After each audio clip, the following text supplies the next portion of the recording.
Wie sieht es eigentlich aus, wenn man außerhalb von Luang Prabang im Dorf wohnt? So wie ich, in Ban Nok, wie die Einheimischen sagen. Genau das zeige ich heute mal in diesem Video. Also, wenn du wissen willst, wie das da draußen aussieht, dann bleib einfach mal dran.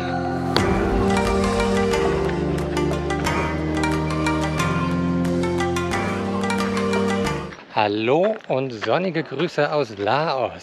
Wenn du wissen willst, wie das Leben hier in Laos aussieht, der Alltag, was es hier so gibt oder auch nicht gibt, dann bist du hier auf dem Kanal genau richtig und lass direkt ein Abo da. Oder was sagst du, Airo? Abo dalassen? Was ist deine Meinung dazu? Ja. Abo dalassen. Alles klar. Ja, wie gerade eingangs gesagt, gehe ich heute ins Dorf mal rein. In einem Video vor kurzem habt ihr halt mal das ruhige Ende dieser Gegend gesehen. Heute geht es mal ins Buzzing Village. Und was es da halt gibt, das zeige ich euch. Oder vielleicht auch nicht gibt. Ja, ich verbinde das mal wieder mit einem Spaziergang. Mit meinem Best Friend Airo hier. Und ja, am Ende der Tour gehen wir Mittagessen. So haben wir alle was davon. Denn in dem Village gibt es ein Restaurant, das recht gut ist. Also seid gespannt. Komm on, Airo. Ja, hast ja recht.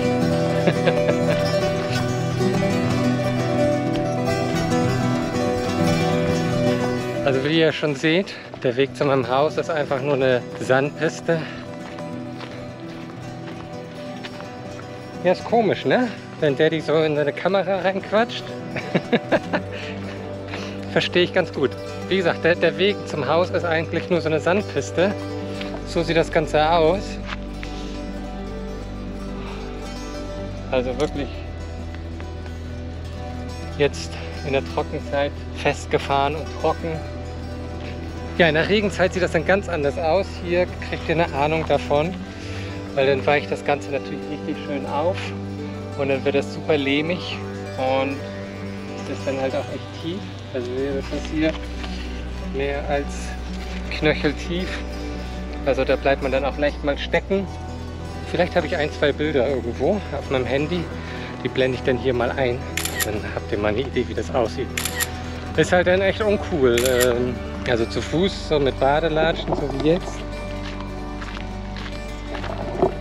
Ist einerseits eine gute Idee, weil man kommt eh nicht sauber durch.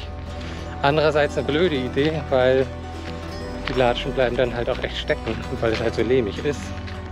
Ja, viel Spaß, die dann da wieder rauszuholen. Mit Fahrrad, Moped sieht es nicht viel anders aus. Da bleibt man dann auch leicht mal stecken oder rutscht halt auch weg. Ich weiß gar nicht, habe ich hier noch irgendwelche Verletzungen? Ja, hier. Hier sieht man noch so eine Verbrennung. Kommt vom Auspuff von meinem Moped. Da bin ich halt in der letzten Rainy Season halt mal weggerutscht.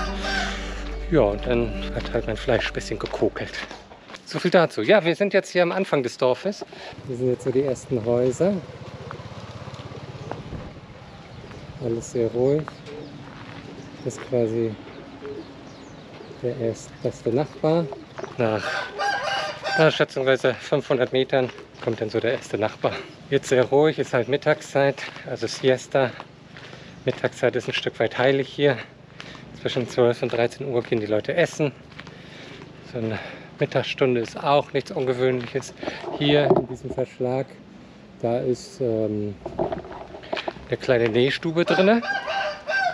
Jetzt geht es hier nochmal bergab und dann wieder bergauf zur Hauptstraße, wo dann das wahre Leben des Dorfes ist. Wo dann halt auch ein paar Geschäfte sind und Restaurants, Markt. Und das gucken wir uns mal an zusammen, ne? Mal gucken, was da so auf einem, ich weiß gar nicht, was für ein Tag heute ist, irgendwas unter der Woche tagsüber stattfindet. So, bevor es da aber weitergeht, wird Airo angeleint. Da ist nämlich ein bisschen was an Verkehr und die Leute haben halt auch Angst vor Hunden. Okay, let's go.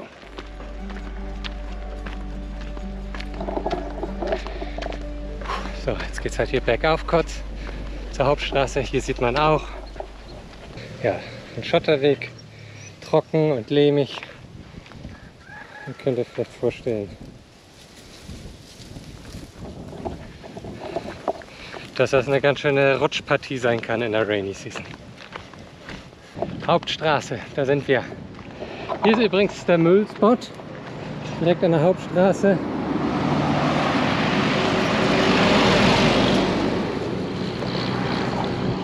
Da kann man halt Müll abladen. Entweder wird er verbrannt, aber eigentlich wird er einmal in der Woche abgeholt. Also man muss schon ein paar Meter gehen, um seine Müllsäcke loswerden zu können. Ansonsten noch ein paar Kilometer die Straße runter, das ist auch eine richtige Mülldeponie. Da kann man seinen Müll natürlich auch hinbringen. Hier haben wir ein Geschäft, sodass ihr mal einen kleinen Eindruck bekommt, was es hier draußen so gibt. Das ist mehr als Kiosk. Getränke, Bier vor allem. Naja, und dann den einen oder anderen Snack.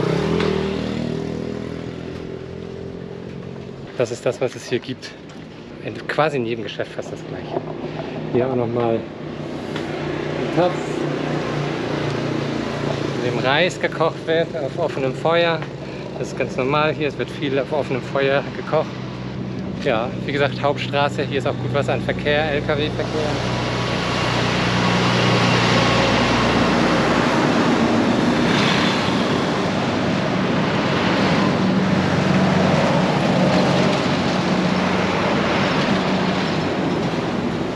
Der Punkt da vorne, der ist auch nicht ganz ohne in der Rainy Season.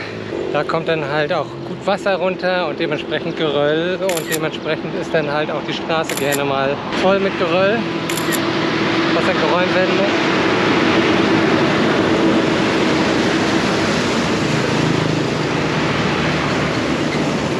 Ordentlich laut hier heute, also durchaus was los. So, hier der nächste Laden. Hier ist ein bisschen Obst, Bananen, Melone und natürlich wieder Getränke. Und da hinten sieht man auch die Betreiberin, die Dame, die da hinten gerade ihre Siesta macht. Das ist halt ganz normal hier. Viele Menschen wohnen auch in ihren Läden. Also vorne Laden, hinten Schlafzimmer. Wir kriegen Besuch.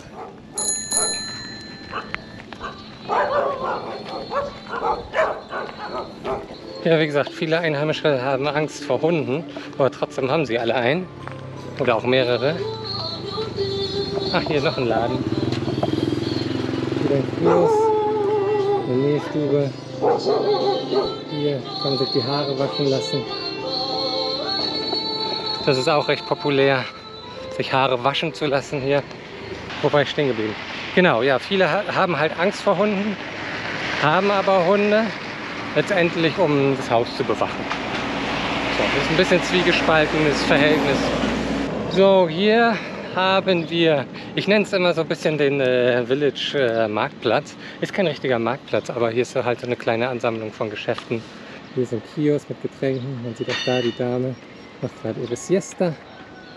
Abends gibt es hier auch Barbecue, das günstig zu bekommen ist. Hier ist ein kleines Restaurant.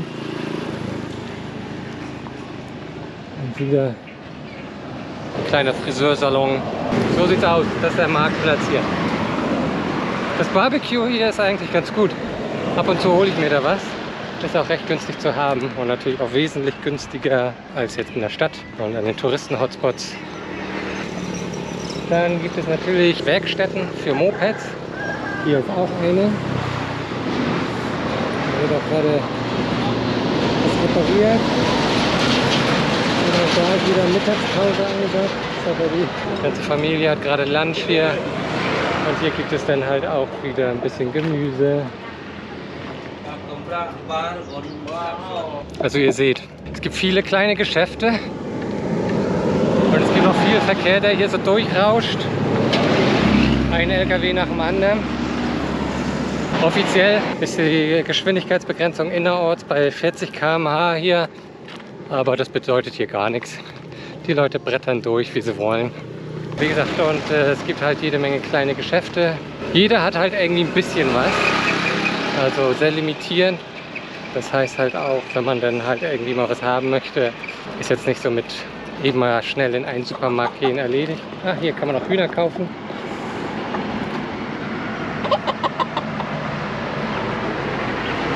Und hinten wird wieder Siesta gemacht. Was wollte ich sagen? Ja, also wie gesagt, ist nicht mit einem Besuch in einem Supermarkt erledigt, sondern man muss halt wirklich mehrere Geschäfte abklappern, sodass man dann den Einkauf hat, den man gerne hätte. Das ist in den Städten natürlich wesentlich einfacher. Da gibt es Supermärkte, aber auch die sind limitiert. Das ist ein bisschen anders als in Europa. Was weiß ich, nehmen wir mal Aldi, Lidl, was auch immer als Beispiel. Da geht man rein und man bekommt in der Sache eigentlich alles. Sei es jetzt Obst, Gemüse, Fleisch, Konserven, was auch immer. Das ist hier halt nicht so. Frischware gibt es halt immer nur auf den Märkten oder halt so hier bei den kleinen Läden oder am Straßenrand. Das ist halt ein bisschen anders hier.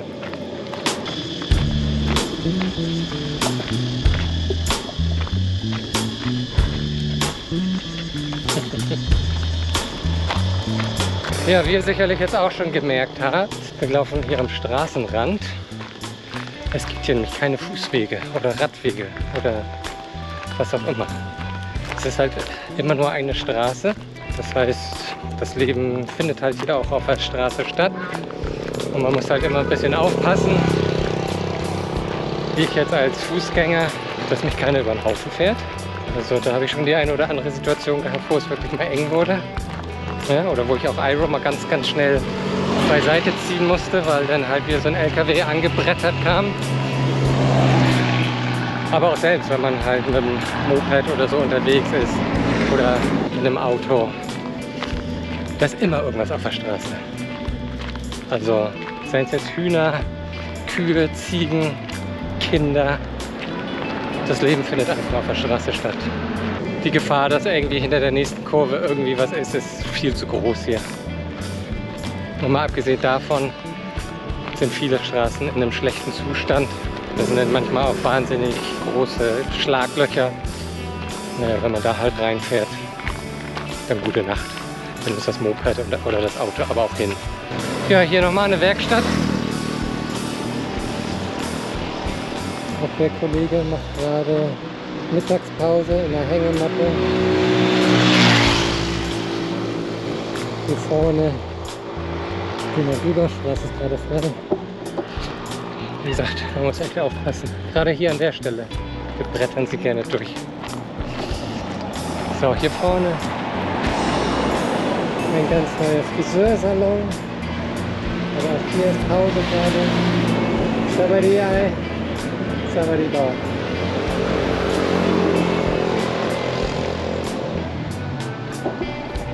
Ganz neuer Salon hier. Mal gucken. Vielleicht probiere ich den bei Gelegenheit mal aus. Ich versuche immer, die einheimischen Businesses irgendwie zu unterstützen. Iro zieht schon ordentlich. Da weiß ich nicht genau, wo es hingeht. Das Restaurant ist nämlich jetzt hier, wo wir jetzt Mittag haben werden.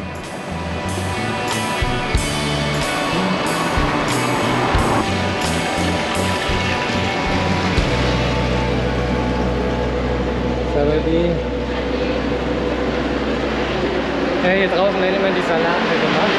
Aber wir gehen rein. Da drin gibt es nämlich auch eine Klimaanlage. Ich mich mal wieder volle heiß.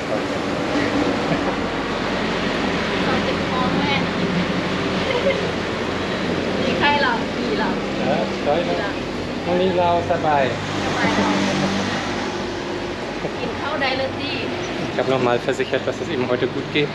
Weil das ist auch das Restaurant Sabadi. Das ist nämlich auch das Restaurant, in dem er sich neulich übergeben hat. Da war hier eine schöne Kotzlache in der Ecke und die habe ich dann wegwischen dürfen. Ich bestelle jetzt mal eben, geht gleich weiter.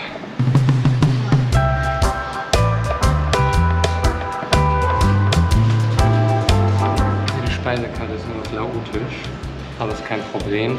Ich bestelle eh immer das Gleiche. Was man mal versuchen kann, ist natürlich mit Google Lens hier so Übersetzungen reinzubekommen. Habe ich schon probiert. Da kommen die lustigsten Sachen bei rum. Also die Übersetzung laotisch zu Englisch oder Deutsch. So, Mittag ist da. So sieht das Ganze aus. Nennt sich Pad Kapao.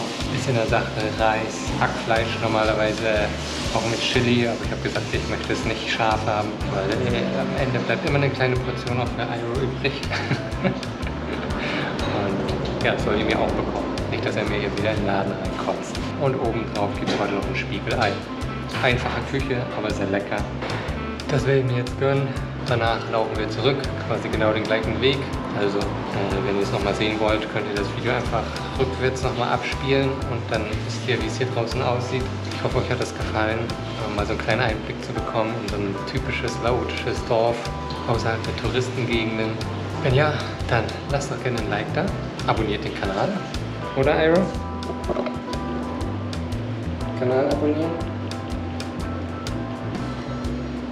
Das ist ein ganz klares Ja. Also, Like, abonnieren und dann sehen wir uns im nächsten Video. Also entweder hier oder da. Passt auf euch auf, lasst es euch gut gehen und bis bald. Erstmal.